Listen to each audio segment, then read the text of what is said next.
well, hello. Went live pretty much at the same time on both platforms for once. We're gonna be watching the special program stream. Well, look at that chat. I see people screaming about Columbina, Durin, all characters, Capitano. Okay. Combat data updated. All the things. Do. So yeah, right now I'm not that tired, but I am purposely going to not, I'm going to not try to be that loud, okay? I don't want to be more rude to my neighbors than I have to be. I really gotta remember to move my computer setup into a different room, because I could be more free to stream at times where I'm, not as concerned if I just move my computer into a different room and then it's not like adjacent to the wall where I know there is like, another apartment. So, anyways, you can't watch the live stream? Okay. Minerals, toys, gummies, snacks, hairbands, socks, and slippers. Okay. So, hello. Welcome. So yeah, if you want to know what by the way, I turned off ads completely, including on the, well, sorry, I didn't turn off ads on YouTube, or on Twitch, because as far as I'm aware, there's not an easy way to disable ads on, I can turn pre-rolls off, I think. Okay, except the visual indicator. Well, Twitch may or may not have ads, I don't know. I don't know what the visual indicator for it is. But on YouTube, you have a job to go to. I see. Unfortunate for you. I turned off ads though, at least on the YouTube end, completely during the live stream, and then shouldn't be on in the end. Or at least mid-rolls won't be on for the VOD as well. And that's just because I don't want, people to be interrupted by an ad when we're in the middle of like them yapping about something that they're announcing, of course. So yeah. I don't usually do these to make that much money myself or anything. I usually do these streams because they're good opportunities to yap about the new and upcoming content, right? That's all. And sometimes they have turned into really long streams. I don't think that's going to be this one because I don't know. Miliastra Wonderland is the main unknown. Oh, look at that. Sorry. They changed the art. Wow. That's some good Nefra art, I will say. Especially because there's something very important in this Nefra art, which is, here, we gotta zoom in. We're gonna zoom into something really important in the Nefra art. Look at the cat. Anyways, sorry. Now I gotta spend 5 years. I really gotta. I do this all the time, where I do this stupid I manually expand the thing, and it takes me forever. I just gotta set up shortcuts so I don't have to do what I just did there. Anyways, people going crazy in the live chat there. This by the way, wait, let me do. Here, I'm going to lower the Chrome audio a shite ton. There we go. Okay, I lowered Chrome audio to 10%, so when the YouTube automatic going live soon thing starts, it doesn't murder our ears like it does sometimes. So, yeah, anyways, the real reason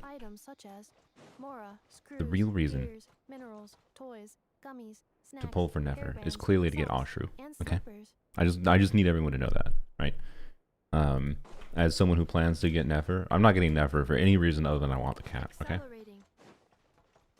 Wait, you know what would be really funny? I just realized. It would be really funny to adopt a cat in real life at the same time as pulling Nefra. What's so special about the cat? It's a cat. What's wrong with you, Nico? What do you mean what's special about the cat? It is a cat. It needs nothing other than being a cat.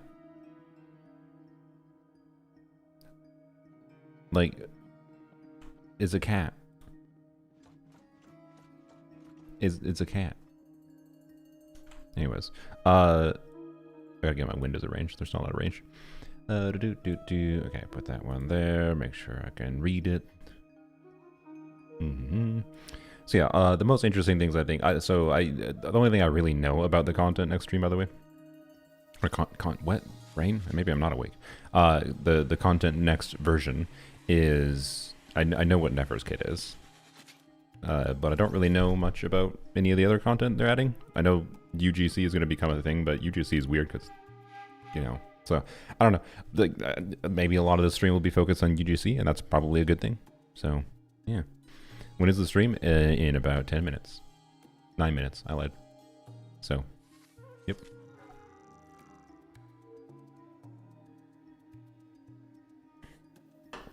Sylveon, how close are you to the cat adoption form? Is that going to line up well?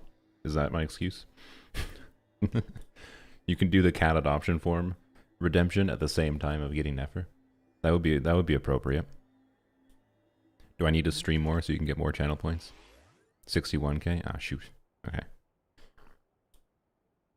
Don't forget, you could do the gambling system to get people to donate points to you.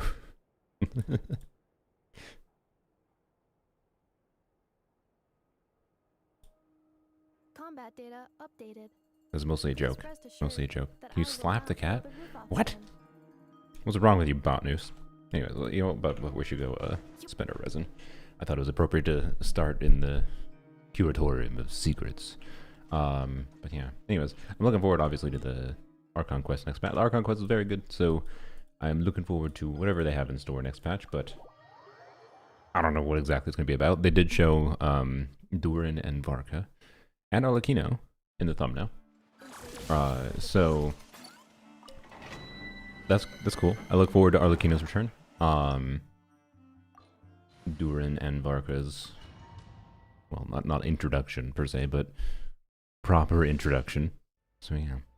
Decided on the name of your future cat? No, I have not. I think it depends on what the cat is. I have my UI off still. Yeah. Janky team idea for C2P Nilu with Never. Night South Never. Silken Nilu. Gilded Kokomi and Deepwood Llama. Why Gilded Kokomi? What's the idea with Kokomi there? Did you know that Bloom cores go bye-bye? Wait, no, yeah, you do have Llama on the team, yeah. I don't know why it's sat there for so long. What does Saluna mean? Sun and moon.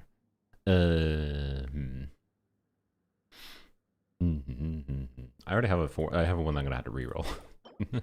I have a 4-line double minerals. Gonna be a no for me, even though it's the fab stats. I have a 4-liner with EM crit damage. I think it started with minerals, but I'm planning to reroll it for Never. So I'm gonna pass on that one, I think. But it's not that bad potentially. Name the cat Nefra. Nefra's a pretty good cat name. I do like Nefra as a cat name.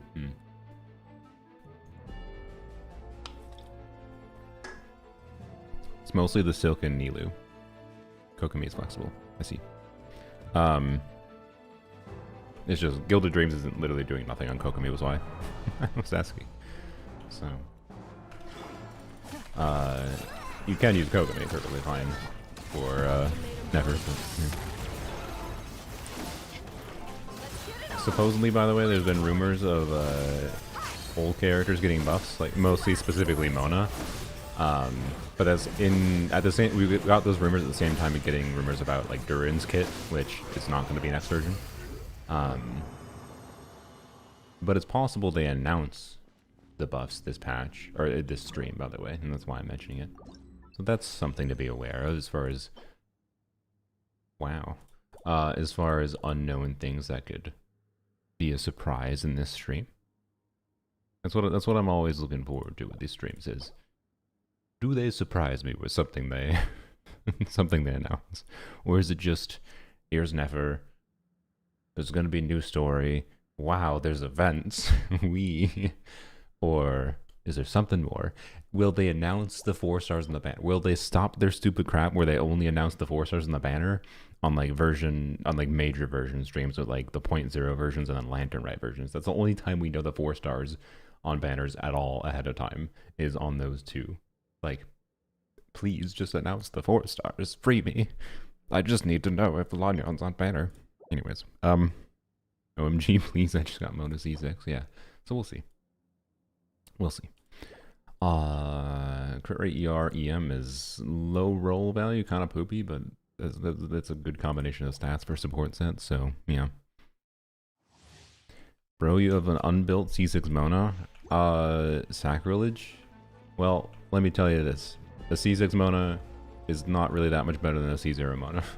So, I don't know exactly how it's sacrilege to have an unbuilt C6 Mona. Okay, I'm not doing my energy oh well. Ramp.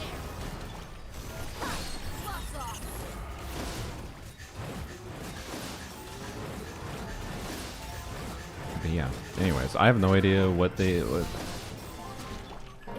I think no matter what they do, Mona's gonna stay a clunky character to me. So I don't know what they could do to make Mona's kit.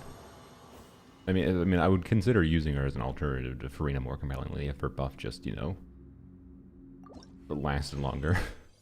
But it's still, like, assuming she maintains some aspects to her kit, like the buff applying to enemies, and, like, therefore, like, wouldn't apply to new waves of enemies, would just kind of inherently make it not that attractive to me. So, I don't know. Will I build a Luke if I get a C6? Probably. I mean, I'm planning on building Mona. Like, now that I got Mona C6, I do want to build her. I need to go through the list of characters and figure out my priorities. That's the main problem. Since last year where I started pulling more characters, I just never had resources to, like, do silly things.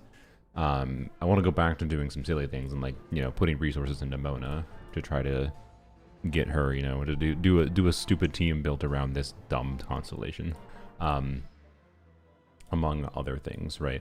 So Diluc is, yes, one of those, in that I'd have to go learn some things about a C6 for how it can, because I'm aware that it can change how his combos can be done, which is interesting. So yeah, like, how much resources will I put into him? He ain't going past level 80, but you know, I'm not against the idea of trying him. Just yieldy. Sorry, did I? Just to clarify, am I having a stroke, or is this the exact same artifact I just got? like same order and everything. I don't remember what the roll value was exactly. Cool, I guess. Different EM roll. Okay. Like the stat order, it seems like it's the same thing. All right then. Well, those were some artifacts. Can't wait to never see a tune again because they keep randomly adding standard units. Yeah, I do kind of dislike that.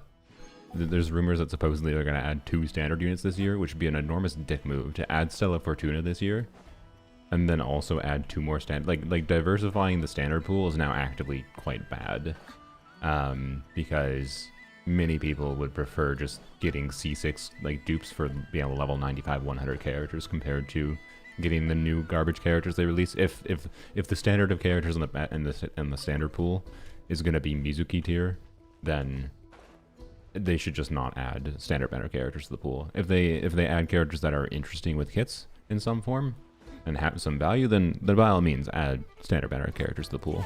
Right? Like, based on, you know what, I'll say it. If Durin is a standard banner character, based on what we've seen so far, I'd be very down with that. That'd be awesome. Okay? I don't think he's going to be. But yeah. Anyways, we'll see. Stream should start very shortly, by the way. Yep. Okay. And I'll mute the game when it starts. Go claim my dailies. Oh wait, what's the chat looking like?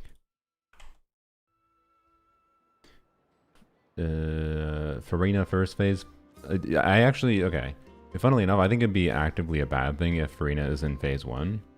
Because if Farina is in, so the notable thing with Farina is that if Farina is in phase 2, towards the very end of her banner, like in the last like week or literally maybe last day the banner's available, we will probably have very, very solid information on, I shouldn't say solid, but well, it is likely that if Farina is in the second half of the next patch, we will have very good information on what Columbina's kit is, And what Columbina's kit is could influence pulling decisions for Farina, right?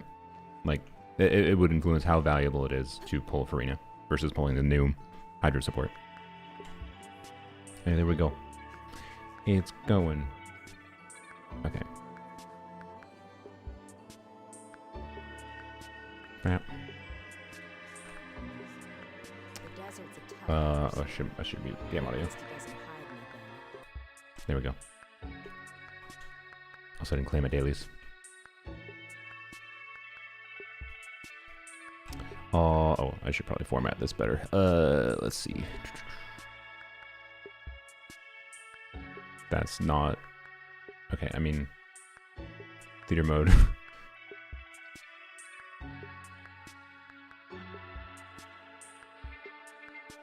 Yes, I know it's quiet, by the way. I will increase the volume very shortly. Okay, good enough. Oops, I just opened up microphone settings. From the moment I was born, the world itself has been steadily sapping away at my strength. Oops. Iridescent moon, was this truly what you wished for?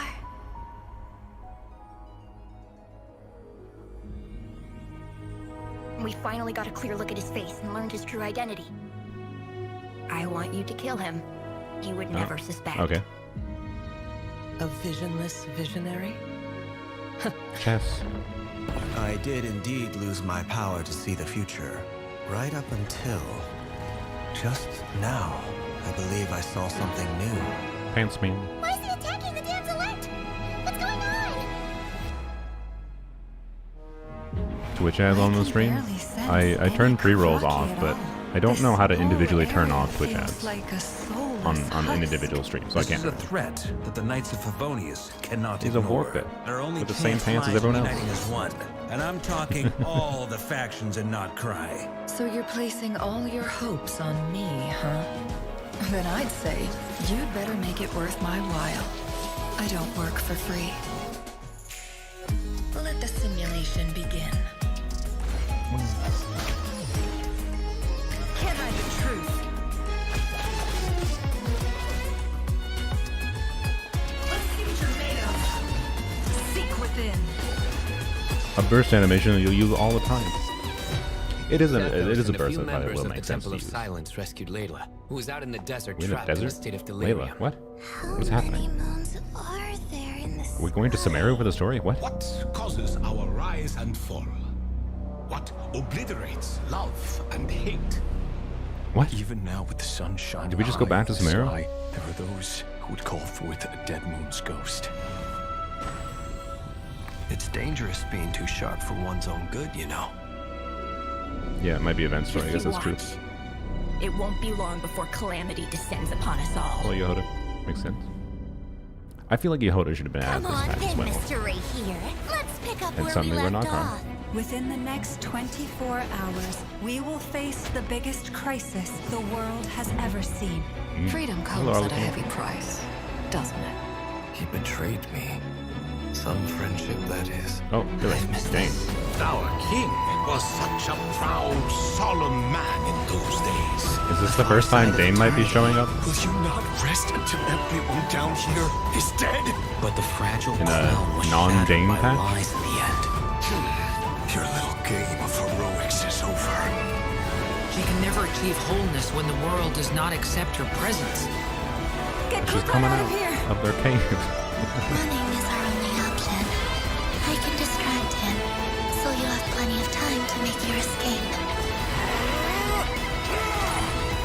Okay, so the story of this next patch is going to end on a cliffhanger of Ray Rear getting the moon orb from Columbina. Hello, Cat. travelers! Welcome to the Genshin Impact version Luna 2 special program, an elegy Shoulder for Columbina faded confirmed. moonlight.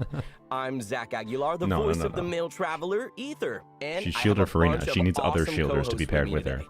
Hello, travelers. I'm Ashley Haddad, the voice of Nefra, and I am really excited to be here for my very first ever special program. Woo! We're happy you're joining us. Welcome. Hey everyone, I'm Nick Olson. the voice of Flint's, and I'm I know super happy to be rerun. Yeah, back. surely. Yeah. Woo! Hi, everybody. I'm Alejandro Saab, the voice of Sino. It's been far too long, and do you guys want to hear a dad joke? Ooh. Oh. We're ready. Okay. Why is Sino here? Probably because the I don't know, people what are like the voice strongest actor and days love of his the week? character. I don't know. Saturday and Sunday. Because the rest are weekdays. Barca model looks a bit off. All I mean, right, it looked guys, I'm like going home. I'm hurt. Okay. Ow. it looked like typical Genshin tall male model, but with some clothing to cover it up. Welcome to make him look everybody. bigger. So, did anyone else think that version trailer was super intense? Because I was holding my breath the whole time. It was crazy. Yeah. Yeah, and it looks like we're headed straight for a tough showdown with Reverie in version Luna 2. Yeah, and if we think back to Luna 1, even with Flint's, Marionette, and the Traveler all teaming up, he still wouldn't fall. I guess that's to be expected, though. I mean, he is the Rahir of Solnari, after all, one of the 5 sinners of Conria. Yeah. We got and teleported. if we can to be trust the fair. Fatui's intel, then it seems like even if all of Nodcry came realized I haven't together, done the it quest yet still this wouldn't be week. enough to take him Call down. it being a quest. Then it sounds like the Damselette could be in big trouble. She even told us that she can't recover her strength and that she doesn't have much time left. I mean, Someone with her remind in me a after the weakened stream. state, is fighting Reverie even possible? She also said the trick to taking him down is tied to his own strength, that obsession of his. So finding the truth behind that obsession could break the whole case open. Still, this might be a tough one. This pet the cat? sounds like a job Hopefully, for someone yes. who deals in secrets for a living. Something tells me Nefra is going to be a key player. I don't know. I don't know how that Speaking segue of, works. but- Ashley, got any inside scoop Delphin, to share? that's the script must mention Nefra because she's releasing. Could, but... But Nefra never gives away stories for free. All right, what was everybody's first You impression? have to do a $100 top up. I mean, yeah, she's so cool. And I remember thinking she seems so elegant, too. Oh, We don't care about that. We But just care about the cat, also though. Super mysterious. And I at don't the care. same I just care time, about the there cat. was something familiar. So I'm just. I mean, I as the do think resident Nefra is Sumeru kind of. expert here, I know a Sumeru She played a outfit when I plot see device one. role Her design so really far stands out. in Luna 1, so I hope her character And becomes a little there's bit more something interesting about her eyes, too. It's like in Luna 2. she can see But we'll right see. through you. Her whole vibe just screams, try me and see what happens. Yeah. Cat is the first 6-star character. Ashley Exactly. already yeah. hinted at this, but Nefra deals in stories. So whenever she's dishing out intel, she's always getting something in return. I wouldn't be surprised if she has intel on every region in Teyvat. Oh, absolutely. If even a crafty merchant like Dory is trying to do her favors, that says it all. I haven't heard anything For good. real. If she's Yeah, gonna, I assume she's that's gonna true. have some Nefra's something like network Flynn's of and contacts is extensive. Lalma have with like Even interacting Yuan, with stuff in one of the Qixin's Nodcry. top agents works with the Curatorium of Secrets from time to time. And she also has some key informants tucked away in Mondstadt. Imagine And Nefra has Sumeru's pretty anecdotes much a to given, unlock right? if you have Nefra, Being and a how local, mad she's that would gotta make have people. solid connections there too. I bet she's got people feeding her intel from the Eremites and the Academia. I want just a cat without Nefra. I would pull for just a cat without And Nefra. of course, the Curatorium of Secrets lets her keep tabs on everything in Nodcry. I heard there's a mysterious door there guarding some kind of secret that only the members get to know about. Let us in. I see a cat portrait. Well, Um, secrets are apparently that's- kind of that's the name the of the thing. game. You get to But go not in this room. everything is off limits. After the version Luna 2 update, travelers can swing by the message board at the front desk. All kinds of commissions are posted there. Travelers might even happen upon an interesting rumor or two. Oh, Interesting. nice. Looks like we might even bump into some familiar faces. Wow. Voldemort. To be able to build an intelligence Clearly that means a network Scotia that rerun, big? right? No. How does she do it? Supposedly Let's it's just Farina say she's Zhongli got a are few like, you know. tricks up her sleeve. Spill the beans. She's a natural Supposedly. at being able to tell And when even definitely the most Lanyon on Never unassuming Better. of people And have Stout Coat. something to hide. Definitely on That coat. reminds me. All that intel she digs up, you can trade it in at the Adventurers Guild in exchange for access to fun What? side stories. It's like a Oh, perk for okay. being affiliated with the Curatorium. Yeah, that's right. Can get side stories. All in I was all, right. Running a place like the Curatorium isn't Oh, this one just might make people about more mad than the, connections and brain power. and then You the also Flynn's and need to Llama have one. the combat skills to back it up. Luckily, I still think it's a good thing. Nefra You can just carries a dendro moon wheel guys, you and can just make we full live in the use of internet Verdant age. Dew You can to go and look chain up what lunar the bloom things are. reactions and take down any And also there's a enemies good that chance come Yehoda her might way. unlock the same thing later. So, You just might have to wait let's for take a it. look at her skills in action. Like, chill out. It's not a bad thing for people to have a little minor additional feature for pulling a character. I think it's a cool thing. Anyways.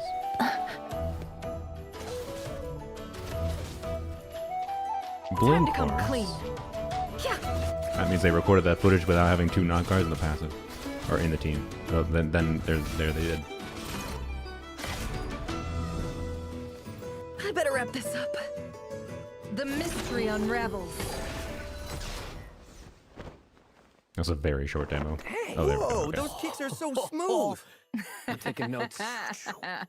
I like the simplicity of her right? animations, by the way. Sometimes getting people to spill their secrets I think takes they're a nice. little How much I like her convincing. gameplay is going to really depend on how she feels in practice. So, I've seen a lot of with people her say, elemental "Oh, she skill, just Nefra does dashes charge forward a attacks." short distance, dealing But like, man, I really don't understand the criticism of the charge attacks when like that has more nuance to how you While in this input the state, abilities if you than have at least one Verdant how a Dew, lot of people play Nefra characters can in Genshin. trigger a special charged attack. Ah, so Oh. cool. With her special charged attack, Nefra also summons Shades to unleash coordinated attacks on her enemies. Oh, and the Shades damage is still considered Lunar Bloom damage. Whoa, really? Nice. But I understand like it's a lot of the same. So I animation remember or from whatever. version Luna but 1, Lauma also used. Where's all the Verdant people that Dew, criticize but Hu she Tao? consumed it to Man, increase Hu Tao, the one of the most entire popular characters in the party's game. bloom reaction Her damage. animation looks But Nefra is way more different. boring than Nefra's. She spends Verdant Dew to summon the Shades to help her deal So anyways. even more damage. And it doesn't stop there. What? When the party reaches put Diona in Ascended her Gleam, party? Interesting. casting her elemental That makes skill sense. will convert all Dendro cores on the field into seeds of deceit. What do they do? Then, They're when just fuel Nefra for her. unleashes a charged attack or special charged attack, she can absorb those seeds. The more seeds she Dendro absorbs, Kaching the 2.0? higher She's the more effect Navia will than- stack, well, not really. increasing the damage of her special charged more- attack even further. Honestly, I Okay, so I basically she uses might be a what's hot take. I think already on the Nefra is field Nefra. and turns it into a buff. Crazy. Exactly. I think she's kind of Her elemental Dendronavia, burst but deals requires more AoE field dendro time. damage to enemies in front of her, and the damage scales based on how many of those stacks she built up. So cool. So with her She's kind of like Shades and the Dendro core Dendronavia mechanic, plus Dendro Skirt. it's like she's in control of the whole In a sense. battlefield. Yeah. Basically, is what she I would is. describe her as. Plus, as the head of the Curatorium of Secrets, she's seen it all, so she can even bring back bonus Whoa, what rewards the hell is from that wall text? 20-hour expeditions in Nodcry. Bonus Nice. rewards and non-cry. Wow.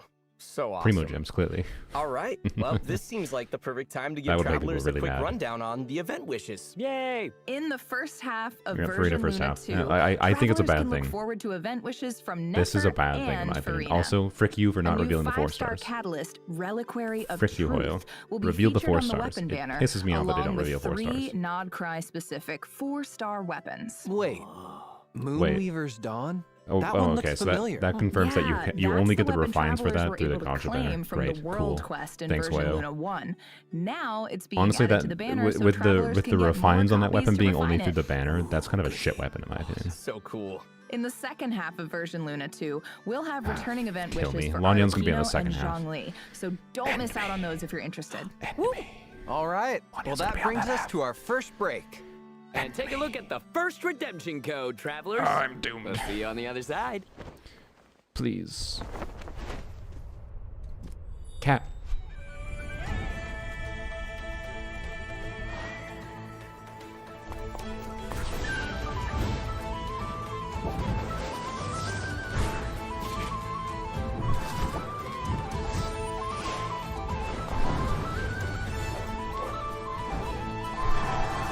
Okay.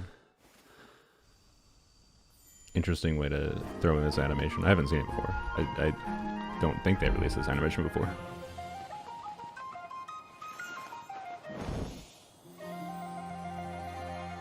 Okay. Nice. Yeah. Lanyan's gonna be in the second half. No. Oh. Fox is in the way. I mean, I feel like you can... Okay, I'm sorry. I think you can probably use context clues to guess what the code is. Sorry, I didn't move it away. I didn't click on it in Well, time. I think we can all agree Nefra looks awesome. Right? I think you with can use all her context clues to connections, guess there's that. a good chance we can I'll actually paste dig it up here some for you. intel on Rerir. Of course, this is one of the 5 sinners we're talking about. So if we want to take him down for good, we'll need some backup. So let's see which I don't know. companions I are really jumping think it's a in to bad help thing for the us player during the base to upcoming not Archon have quest. free in the second half, and I think that's intentional on Hoyo's part. There he He's a is. Vorka. Our unshakable Grandmaster Varka's finally making an appearance. About Barca, time. Barca. Just seeing him there makes him feel a lot better about our chances. Yeah. Well, with Rerir on the move, you know Varka's not just going to stand by. He rushed back from northern Nodcry to join the fight. And he's not the only one. More reasons to pull help's Nefra's coming weapon. too. Do you think Farina's weapon is a good weapon? The Knave. Farina's weapon is a Fourth of the shite Fatui weapon. That Harbingers weapon banner has is also bait. decided to lend her aid. Hyper bait weapon banner. If you The last think time Farina's we weapon is a saw her good was weapon. in Fontaine, but she's been tied up with Project Stuja in Snezhnaya since then. Oh, yeah. Yeah, I can't help but wonder, what's in it for her, helping us out with this? Well, ulterior motive or not, if the Knave's in, our lineup just got a whole lot scarier. Oh, that reminds me. There's another Harbinger who's been helping us out against Rerir. Oh, right, All the Marionette. Harbingers. Yep. She's pulled the data from our previous encounters with Rerir, strengthened Polonia, and reworked the whole design bureau into a combat zone. Awesome. Wow. With all that prep, she might actually pull off a win this time. So, let's see. We've got the Knave, Marionette, the Damselette. Are they testing weird That's thing quite for the team. Sandron's Yeah, kit? stacked. I wonder. I still wonder how We're the talking about the 4 Damselette's stars. gonna Oh, fit sure, into sure. all this, Okay. though. Yeah. Well, The from the looks of it, at least, the Damselette and the that's Traveler fair. end I up guess in I a should talk about the 4-star mysterious weapons later. space Remind at me. some but- point. Is that a red moon? That No, it's can't be pink. good. As for what other companions will be joining the fight against Rerir, and what this space has in store, travelers will just have to check out the quest to find out. Oh, man. So we know what we have going for us. But the other question is, what do we know about our enemy? Well, the abyssal power the 5 sinners divided amongst themselves is enough to lay waste to Valentina's weapon with entire Vortex in the banner? nations. What? I The mean, sinners can no longer be considered human Vortex is actually not entities. that bad. Each one on their own is strong enough to take It's just on the whole world. Annoying to get the full whole utility out of. world? Oh, wow. Yeah, it's a pretty big deal. So Rerir might not think of us as a threat at first. And once he gets serious, each blow is We actually get gonna to fight him? hurt. A lot. Okay, cool. Great. He's gotten even more powerful. That doesn't seem that intimidating for deal. what they're It's showing, not but it's fine. ideal. I would rather them And say when he what pulls out his the fight weapon, is really like. travelers need to be even more careful because after that, So Raver's a obviously, polearm he unit? hits harder than ever. What? Well, I'm officially scared. Same. But I have faith travelers will come out on top. I don't, Yeah. We're not going to be able to play as Raver. Oh, I and think that's cope, travelers by the can way. obtain That's very cope. 560 primo gems along with level up materials for Nefra by completing the Archon quest within a Farina certain weapon on time. Kirara? I like it more on Kirara than I like it on Farina. Challenging the strange creature on Hisi Island will also reward travelers with level up materials Yep, for Nefra boss. Nefer. Ooh, nice. All right, well, let's move on from our impending doom and talk about something more lighthearted. Yeah, good call. Please. Barca has a new Version face model, Luna does he? 2 is bringing more stories to Silver Moon Hall. Travelers can help the Damselette out with certain requests in exchange for tic-tac-toe? rewards. Nice. Oh, I'm glad there's Okay, more I'm of this sorry. event. Is At that one of the first, she seemed a Columbina bit, quests playing tic-tac-toe? Aloof. But after hanging out with her a few times, I could see her cute side start to shine through. Aw. Like when that painting showed how she just straight up ate the Frost Moon Scion's offerings. They because it spoiling looked too Columbina good to quest for me? resist. Not really. nom. And, of course, each time you hang out with her, you get the blessing of the Moon Goddess, which gives your party Ascendant Gleam while you're in Nodcry. So it's just another reason to go visit her. Plus, Farina in weapon on Selenic skirt. Chronicles No, it's a Part 2, garbage our skirt weapon. Kuhanky friend who I'm can't pretty get sure enough of Farina's painting weapon is might be bringing worse some than the fresh craftable. artwork our way. Travelers can also earn Why? an exclusive name card from this quest, so How don't miss exciting. Awesome. out. Yeah. All right, next on the agenda. Oh, does anyone remember that investment portfolio from Mimi's Brunner Books in Nashatown? No. Don't even get me started. I've been buying those investment coupons every single week, and still Ooh, no returns to speak of. buddy. Yeah. Bruh, Are we sure it's not a scam? the YouTube chat being weird. Wait, are you serious? Now they're not being weird, of course. There's but- more to this quest in version Luna 2. Okay, there was a Travelers will there have they the are. chance to figure There's out a whole what bunch this of people whole spamming. investment portfolio Yeah, okay. thing is really Cool. about, either by investigating on their own or with Nefra. So at least the truth will come out. Oh, okay, cool.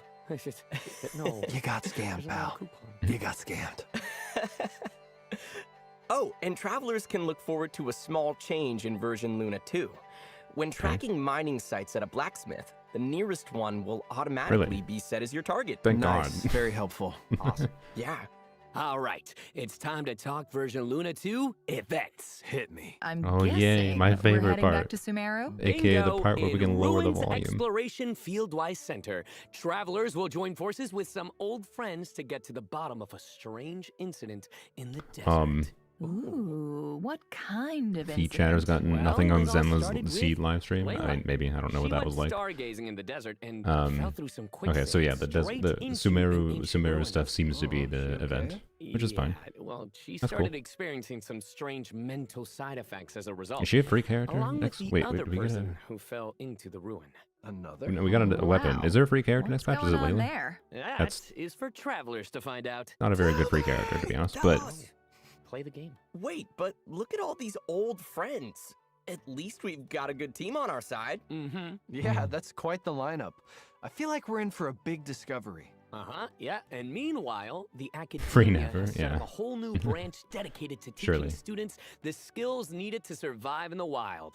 And Kale's been brought on as a consultant. Aw, Kale's a consultant. okay, sorry. That's great. It really annoys me that they don't. is that Amber. Amber? It. Mm-hmm. Yeah, That's a she surprise. decided to visit Kale during her Okay, time Kale off is the free and, character. I forgot. probably Why put Kale? herself What to the? work. What the? Kale is a free character to They even baseline. came up with a pair of scouting devices Freaking based stingy on their two buttholes. summons, Sorry. Cullen Ambar Like, and come Baron on. Bunny. In skillful Could've given, like, a scouting, travelers will Farzan use for free. these little helpers to navigate They might have all already sorts given a of Farzan terrain copy for and free, I don't collect know, but, adventure like, coins along the route. Really? They're so cute. Adorable. And a fun way for students to pick up Kale some has a rainforest C4 survival that's tips. okay, I guess. And Madame Faruzan has See, also Farzan's an decided event. to lend They could have her get a free expertise Farzan. to the cause. Anyways, seems like every Sumeru So character if is. the goal is to help prepare students for field work, I'm guessing her contribution is going As far to as 4 be stars go, mechanism related? You nailed it. In mechanical puzzle really annoys me that they don't announce 4 stars ahead of time because 4 stars are so much more impactful in Genshin, right? Compared to like other gacha games, generally speaking. Oh, the puzzle pal looks just like It's one of her. the really good Oh, things and about Genshin, in my seems like opinion. this one requires some quick Is thinking. how 4 stars are pretty And good last up, and can be very we useful. have Candace, Safe engagement training, India. designed to prepare students for potential course. monster encounters in the field. Candace is more of a rarity to show up than Dia, Travelers though. will Dia engage in 2 randomly shows rounds up of in combat, things all the which time. will set the Lately, it feels assessment like. Mostly because of the criteria for anecdotes, I Dia guess. But and she also showed up in like Candace the to use for the other events students. lately, so I don't know. The more Anyways. challenge objectives you I see complete so during the much Dia, advanced so it's not that preparation much. phase, It's not that the exciting to stronger see the Dia stages in the buff will story. become when it's time Candace, for though. formal engagement. Anyways, And the higher your overall score. Oh, and I heard the academia is Yeah, really pre-Kale, going okay. all out for these Uh, activities. That's right. Travelers who complete them can earn all sorts of rewards. The academia is including going all out. Primo Here, gems take this and diseased the chance to invite diseased girl Kale to off our their hands. lineup. Sweet. A bunch of Sumeru I know she locals doesn't have the have disease also anymore. I descended just felt like upon making a Natland joke. to take over the stage for a thrilling dance experience. Free wish, yeah. Kale is a free wish. You might even spot some familiar faces. That's right. Why don't they announce the 4 In stars ahead of time? Dance It's Dynamic so Disco, annoying. travelers will get to Like, team bruh. up with each other and bust out some sweet, You know, people would be like, sweet "Well, moves. don't wish for 4 stars." All you need to do is follow Because the they're too leader. pilled on 5 Oh, stars. Or and nail moves you're too during pilled on fever Gamba time Brain to Rot. score You're bonus undervaluing 4 stars in this game. And you can in my even opinion. get your Saurian companion to join in. Dancing buddy! Aw, so cute. And that's not the only event where our Saurian buddies will make an appearance. In the Saurian Sojourn Literally any event, other Dendro character even travelers better will than work Kale? with Yeah. various Saurian companions to navigate obstacles, unlock mechanisms, and make it She's to not the finish bad, line. to be clear. Yeah. I was tempted It's to use all her for the about being crab as in over sync Dendro as Traveler. possible.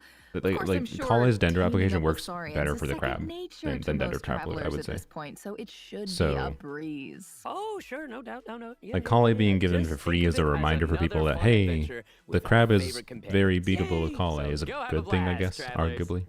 In addition, overflowing abundance is coming soon. Exciting. So, if you need talent or weapon ascension materials, be sure to check Imagine that if it was a free Amber, though. Travelers can also That'd look be way forward cooler. to new character and action cards in Genius Wow, Invocation TCG.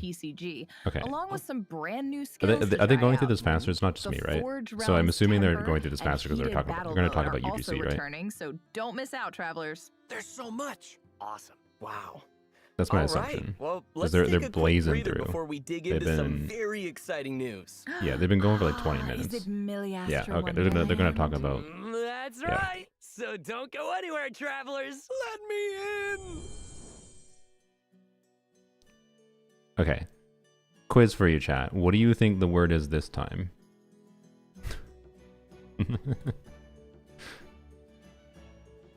You can use context clues to kind of figure it out. Yeah.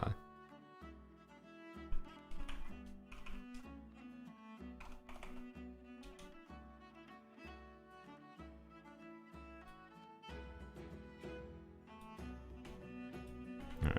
No animation this time. Sad.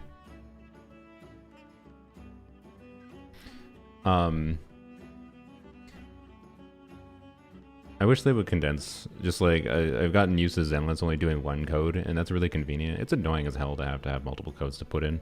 I appreciate they're not just doing random sequences of letters and numbers anymore, but you know they could just do one code. Questor is the biggest bait of all time. Yeah, I really don't like that they're like, oh, here, have one free copy of it. Okay, so let's jump And right then- in. Genshin Impact, Miliastra And then the rest are on the Wonderland gotcha is banner. an Like, come in-game on. If it's going to be a world gotcha travelers banner get weapon, to it actually shape should have been better themselves. than it is at a baseline, in my opinion. But Yeah, I've seen a quick preview of this awesome new game mode. Should and have I'm had, super like, crit excited to substat. introduce all the cool gameplay, interaction, and construction elements The that make Saluna, up yeah. Miliastra Wonderland. Awesome. I can't wait. So first things first, how do we access it? Yeah, so With a it's button. simple. After the version Luna 2 Cool update, game mode I've travelers never can been- either never been access it seen via before, the yeah. Paimon menu in the upper left-hand corner, or the quick access button in the upper right. Huh. The wondrous world created by the Really? mage There's a Octavia? permanent Wait, quick wait, access wait, button. does I don't that want mean more freaking icons on the Miliastra top right, Wonderland man. is connected to the Hexen Circle? That's right. The creator of Miliastra Sorry for Wonderland being a is the butthole. I really mysterious don't want mage more O, freaking who icons on the goes top by the right. pen name Octavia. I don't She need was that. the one who told Venti to give us that landscape Like, orb bruh. at the end of the Paralogism Archon quest. Huh. So, if you've completed that quest, you've already gotten a head start when it Clean comes up to your dang UI. accessing Don't this make it new more world. messy. Well, wait, what about travelers who haven't obtained the crystal ball yet? Yeah. Don't worry. Let me New travelers customize can it. Let me still have it unlock collapsible Miliastra things so it doesn't Wonderland. permanently You show. just need to complete the Archon quest prologue. The Now I'm having Outlanders trauma who from the caught fact wind. that Zenless went from allowing us to okay, collapse the okay, so menu to basically, now we can't collapse the after you menu. meet It pissed me Master off so Gene much. and Still unlock the pisses wish me off. system. Cool. Adding Man, I more remember that buttons. happening It's just pretty early yeah. on. That's great. Yeah. So new Anyways. players won't have to miss out. Exactly. So we have Now, to unlock let's it start in the tour, game. shall we? Okay, Weird. I'm ready. Upon entering Miliastra Wonderland, travelers It launches will like awaken a separate two client, beings that belong by to the way, them. when you launch it The through the game. Mannequin. Ooh. There's a Maybe the male separate client mannequin is just and for a the female editor. I don't mannequin, remember. So no worries about having to choose. That's right. In Miliastra Wonderland, you are the architects of creation. And unlike our friends into that, you can freely change your mannequin's appearance at any time. Sweet. So that includes their I- clothes, accessories, really wanted to hair, make a joke facial there off the features, top of my all head, the things but like that? you know what, screw it, I'll make it in It's hindsight. all up to you. I'm totally making Unlike one our that friends in looks like Teyvat, Alejandro. you can be Why? black. So I can have you lose to all the bosses.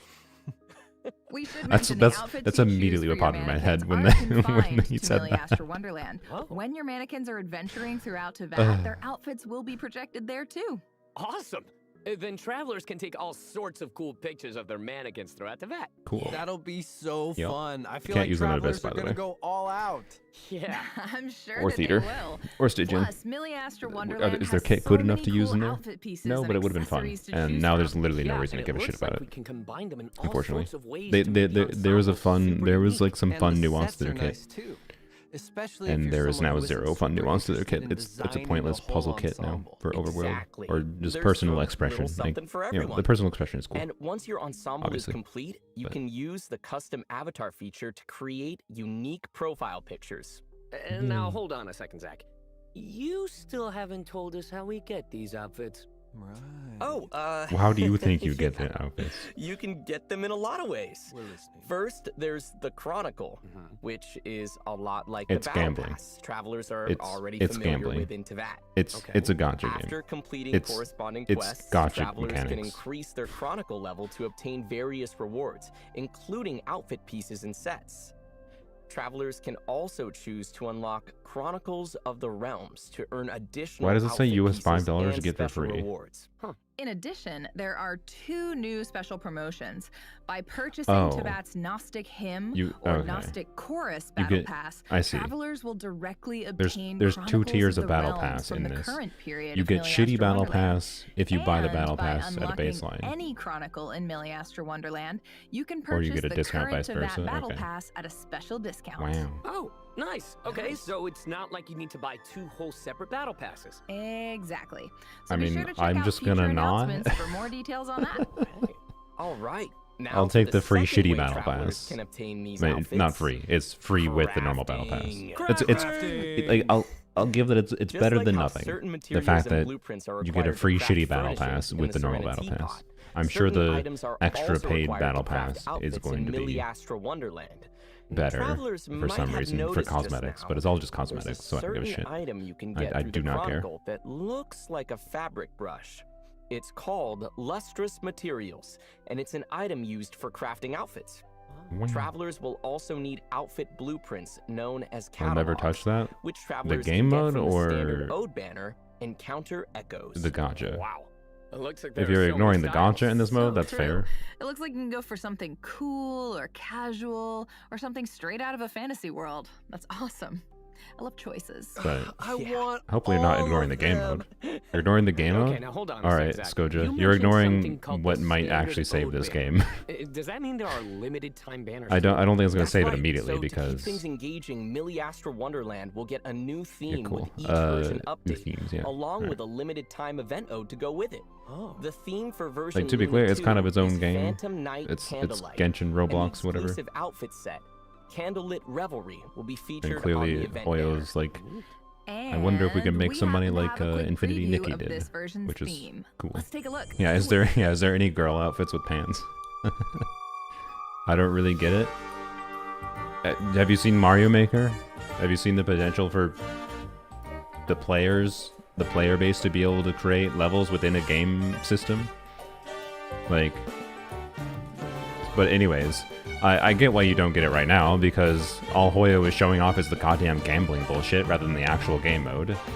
Like, yeah, like right now all they're doing is like, hey, would you like skins? And they're not actually selling a game mode, they're selling you skins right now, which is kind of annoying me. Like, can you actually show the game mode and talk about the game, Hoyoers, rather than the gambling? Anyways. This is not a good start to advertising this mode. Like, this is not how you start with your game, your advertising your game.